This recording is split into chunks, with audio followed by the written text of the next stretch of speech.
What's up, guys? I'm LQ. This is the LQ Review. Thank you so much for joining me right here at my YouTube channel. This is where we talk about the geeky, nerdy stuff that we love to talk about. Movies, video games, comic books, and TV shows. And right now, I'm going to give you guys my review of the new Liam Neeson's Netflix original movie, The Ice Road. I love Liam Neeson's movies. The second half of his career, he's been able to model himself and turn himself into this action star, and it's been Bible, like you've believed it, because he's so sincere, and quite frankly, he's very physical. So you buy him as this action star, even though he's not built like one, and even though he doesn't really come off as being an action star, you buy it because his performances are so good and his performances are so physical. And that's been true for the better part of 10 years, if not more, if not a little more than 10 years. It kind of all started with Taken, and then he had his run of Taken movies, and then he started doing other action type movies, and he's been an action staple for probably 10 years, if not a little bit more. It's a little tired in this movie. Unfortunately, The Ice Road is a little bit tired. And that bums me out. How old is Liam Neeson now? He is 69 years old. You can only do those action movies for so long. And I feel like he's about there, right? He's about hit that threshold where now it's time to start taking on a different kind of role. Just because in this movie, I don't know, it was mostly believable because for most of the movie he wasn't jumping around doing karate moves. Even though there's some fighting, there was some physicality in this movie. Most of it involved the truck. So this movie is about a northern tier mining cave collapses due to neglect from the company. So they hire 3 ice trucks to get through the Northern Territory, to get over the ice roads, to bring the materials necessary to get the miners out of this collapsed mine. So there's 3 trucks. The problem is that they are being sabotaged by the company because the company doesn't want to rescue these people because there'll be lawsuits involved because the company was neglectful. So Liam Neeson, he's obviously one of the truckers, and his brother is one of the characters. His brother is somebody who suffered from PTSD in the military. He's not really all there now. Another trucker is this young lady, Native American, a very woke character. Always got to be fighting the white man. And then the other character is Lawrence Fishburne, who is kind of taking the lead on this mission. And the problem is that there's also somebody who's joining them who does not want to see them succeed. And this person has tricks up his sleeve to keep them from being successful. So that whole component of it, I really didn't buy. This guy, by the end of this movie, he might as well have, this guy who joined them, by the end of the movie, he might as well have had a mustache that he could twirl.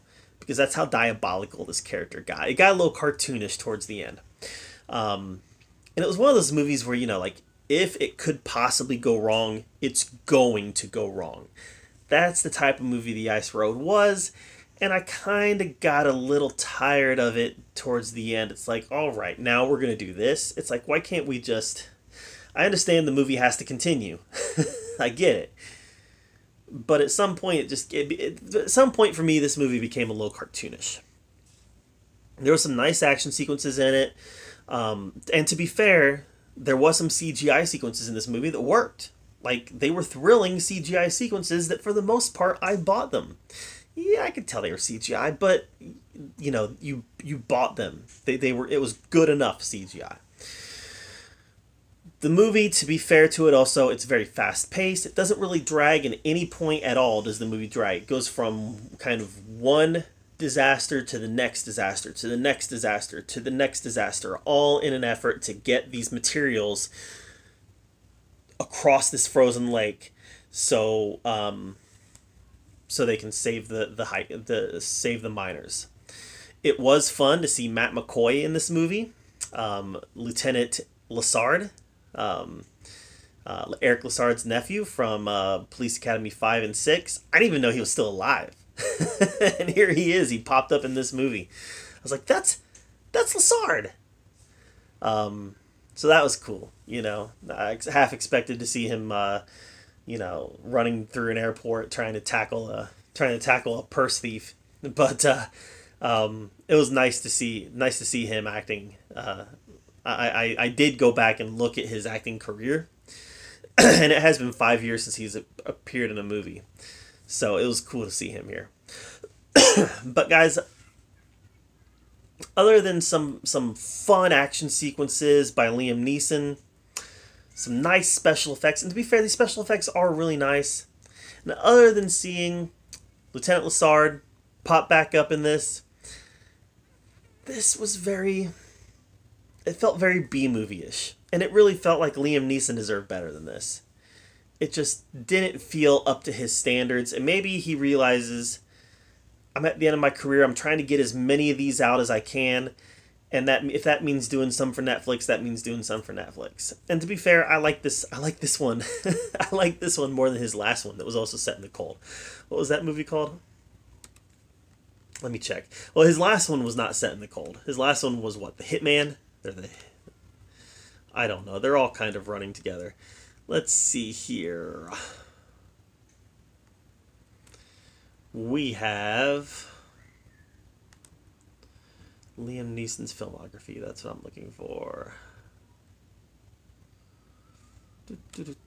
Right there. All right. So, we had,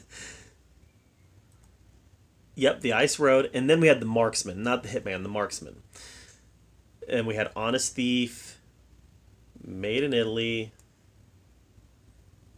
Men in Black International, and then Cold Pursuit. So it wasn't his last movie. Man, it feels like his last movie.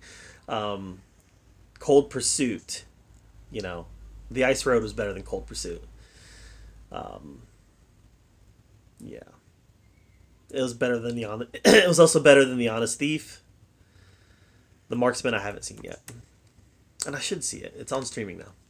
So, The Ice Road, I'm going to give it a C. I mean, it wasn't good, but it wasn't trash either. You really felt kind of like Liam Neeson was slumming it a little bit. But it was still Liam Neeson. So it was still fun. And I had fun. So that's how I feel about The Ice Road. Have you seen it? What did you think of it? Let me know in the comments down below. I'd love to hear your take on it. While you're down there commenting, make sure you subscribe to my channel. I put out a lot of content, and I want to make sure that you're up to date with everything that I'm doing. And as always, thank you so much for joining me right here at the LQ Review, where we get to talk about all the geeky, nerdy stuff that we love to talk about. Until next time, we'll see you guys later.